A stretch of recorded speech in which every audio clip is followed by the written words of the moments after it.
অবশেষে প্রকাশ হল নবম জাতীয় পে স্কেলের খসড়া। বেতন ৯০% বৃদ্ধি, পেনশন ১০০% ও ভাতায় বিশাল পরিবর্তন। আজকে যারা সরকারি চাকরিজীবী আছেন তারা চ্যানেলটি প্রথমেই সাবস্ক্রাইব করে নিন এবং ভিডিওতে একটি লাইক করে নিন। অবশেষে সরকারি চাকরিজীবীদের জন্য বহুল প্রত্যাশিত ও আলোচিত নবম জাতীয় পে স্কেলের খসড়া আজ প্রকাশিত হয়েছে। দীর্ঘদিনের দাবি, আন্দোলন, আলোচনা ও অপেক্ষার পর এই খসড়া প্রকাশকে কেন্দ্র করে সরকারি কর্মচারীদের মধ্যে স্বস্তি ও আশার সঞ্চার হয়েছে। এই খসড়া শুধু একটি বেতন কাঠামোর প্রস্তাব নয়, বরং এটি সরকারি চাকরিজীবীদের আর্থিক নিরাপত্তা, সামাজিক মর্যাদা এবং ভবিষ্যৎ জীবনমান উন্নয়নের একটি গুরুত্বপূর্ণ দলিল হিসেবে বিবেচিত হচ্ছে। খসড়ায় বেতন বৃদ্ধির পাশাপাশি প্রায় সব ধরনের ভাতায় ব্যাপক সংস্কার ও উন্নয়নের প্রস্তাব রাখা হয়েছে, যা অতীতের যে কোনো পে স্কেলের তুলনায় ব্যতিক্রমী ও তাৎপর্যপূর্ণ। খসড়া নবম জাতীয় পে স্কেলে সবচেয়ে আলোচিত বিষয় হল মূল বেতনের সর্বোচ্চ ৯০% পর্যন্ত বৃদ্ধির প্রস্তাব।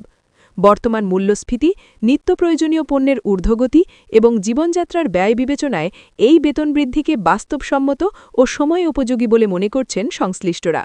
দীর্ঘদিন ধরে সরকারি চাকরিজীবীরা যে অভিযোগ করে আসছিলেন বেতন বাস্তব জীবনের খরচের সঙ্গে সামঞ্জস্যপূর্ণ নয়, এই খসড়া সেই ব্যবধান অনেকটাই কমিয়ে আনতে সক্ষম হবে বলে ধারণা করা হচ্ছে। বেতন বৃদ্ধির ফলে শুধু মাসিক আয় বাড়বে না, বরং কর্মচারীদের মানসিক চাপ কমে কর্মক্ষেত্রে দক্ষতা ও উৎপাদনশীলতাও বাড়বে। এই খসড়ার আরেকটি যুগান্তকারী দিক হল পেনশন ব্যবস্থার আমূল পরিবর্তন। প্রস্তাবিত খসড়া অনুযায়ী পেনশন ভাতা সর্বোচ্চ ১০০% পর্যন্ত বাড়ানোর কথা বলা হয়েছে, যা বাংলাদেশের ইতিহাসে একটি বড় মাইলফলক। অবসর পরবর্তী জীবনে সরকারি কর্মচারীরা যাতে আর্থিক অনিশ্চয়তায় না ভোগেন, সেই লক্ষ্যেই এই সিদ্ধান্ত নেওয়া হয়েছে। পেনশন বৃদ্ধির ফলে অবসরপ্রাপ্ত কর্মচারীরা চিকিৎসা, সংসার পরিচালনা এবং পারিবারিক দায়িত্ব আরও সম্মানের সঙ্গে পালন করতে পারবেন। এটি শুধু অবসরপ্রাপ্তদের জন্য নয়, বর্তমানে কর্মরত কর্মচারীদের জন্যও একটি বড় মানসিক নিশ্চয়তা হিসেবে কাজ করবে। নবম পে স্কেলের খসড়ায় উৎসব ভাতার ক্ষেত্রেও উল্লেখযোগ্য পরিবর্তন আনা হয়েছে। দীর্ঘদিন ধরে উৎসব ভাতা সীমিত আকারে থাকায় উৎসবের সময় সরকারি কর্মচারীদের অনেকেই আর্থিক চাপে পড়তেন। নতুন খসড়া অনুযায়ী উৎসব ভাতা দ্বিগুণ করার প্রস্তাব করা হয়েছে, যা ঈদ, পূজা বা অন্যান্য ধর্মীয় উৎসবগুলোতে কর্মচারীদের জন্য বড় স্বস্তি বয়ে আনবে। এই সিদ্ধান্তের ফলে উৎসবের আনন্দ আরও প্রাণবন্ত হবে এবং কর্মচারীরা পরিবার পরিজনের সঙ্গে উৎসব উদযাপন করতে পারবেন অধিক স্বাচ্ছন্দ্যে। যাতায়াত ভাতার ক্ষেত্রেও খসড়ায় বড় ধরনের সংস্কারের প্রস্তাব এসেছে। বর্তমান সময়ে জ্বালানি তেলের মূল্য বৃদ্ধি, গণপরিবহনের ভাড়া বৃদ্ধি এবং ব্যক্তিগত যাতায়াত ব্যয় বিবেচনায় রেখে যাতায়াত ভাতা বাড়ানোর সুপারিশ করা হয়েছে।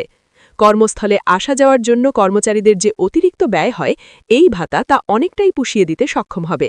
বিশেষ করে বড় শহর ও মহানগরে কর্মরত কর্মচারীদের জন্য এই ভাতা বাস্তব জীবনের সঙ্গে অধিক সামঞ্জস্যপূর্ণ হবে বলে মনে করা হচ্ছে। শিক্ষা সহায়তা ভাতাও এই খসড়ায় বিশেষ গুরুত্ব পেয়েছে। সরকারি কর্মচারীদের সন্তানের শিক্ষা ব্যয় দিন দিন বেড়েই চলেছে।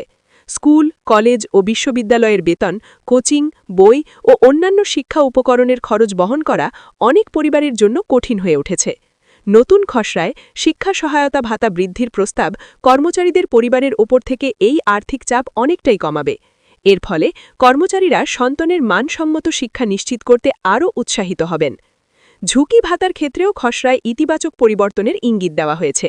যারা ঝুঁকিপূর্ণ দায়িত্ব পালন করেন, যেমন আইন শৃঙ্খলা বাহিনী, স্বাস্থ্য খাত, জরুরি সেবা ও মাঠ পর্যায়ের বিভিন্ন গুরুত্বপূর্ণ বিভাগ, তাদের জন্য ঝুঁকি ভাতা বাস্তবসম্মতভাবে পুনর্নির্ধারণের কথা বলা হয়েছে। এতে কর্মচারীরা ঝুঁকিপূর্ণ কাজ করতে আরও মানসিকভাবে প্রস্তুত থাকবেন এবং তাদের কাজের যথাযথ স্বীকৃতি নিশ্চিত হবে। এই খসড়া নবম জাতীয় পে স্কেল শুধু আর্থিক উন্নয়নের প্রস্তাব নয়, বরং এটি সরকারি চাকরিজীবীদের প্রতি রাষ্ট্রের দায়িত্বশীলতার একটি স্পষ্ট প্রতিফলন। দীর্ঘদিন ধরে সরকারি কর্মচারীরা যে সম্মান, নিরাপত্তা ও ন্যায্যতার দাবি জানিয়ে আসছিলেন, এই খসড়া সেই দাবির প্রতি ইতিবাচক সাড়া হিসেবে দেখা হচ্ছে। বেতন ও ভাতার এই সমন্বিত সংস্কার প্রশাসনিক স্থিতিশীলতা বজায় রাখতে এবং দক্ষ জনবল ধরে রাখতে গুরুত্বপূর্ণ ভূমিকা রাখবে। খসড়া প্রকাশের পর সরকারি কর্মচারীদের মধ্যে আলোচনা শুরু হয়েছে কোন কোন বিষয় আরও উন্নত করা যায় এবং চূড়ান্ত গেজেটে এটি কিভাবে বাস্তবায়ন করা হবে। যদিও এটি এখনও খসড়া পর্যায়ে রয়েছে, তবুও এতে যে দিক নির্দেশনা দেওয়া হয়েছে তা নিঃসন্দেহে আশাব্যঞ্জক। চূড়ান্ত অনুমোদনের মাধ্যমে এটি কার্যকর হলে সরকারি চাকরিজীবীদের জীবনমান, কর্মস্পৃহা এবং ভবিষ্যৎ নিরাপত্তায় একটি নতুন অধ্যায়ের সূচনা হবে। সব মিলিয়ে বলা যায়, আজ প্রকাশিত নবম জাতীয় পে স্কেলের খসড়া সরকারি চাকরিজীবীদের জন্য একটি ঐতিহাসিক ও গুরুত্বপূর্ণ পদক্ষেপ। বেতন বৃদ্ধি, ১০০% পেনশন, দ্বিগুণ উৎসব ভাতা, উন্নত যাতায়াত ও শিক্ষা সহায়তা ভাতা সবকিছু মিলিয়ে এই খসড়া একটি সমন্বিত ও বাস্তব ভিত্তিক কাঠামো উপস্থাপন করেছে।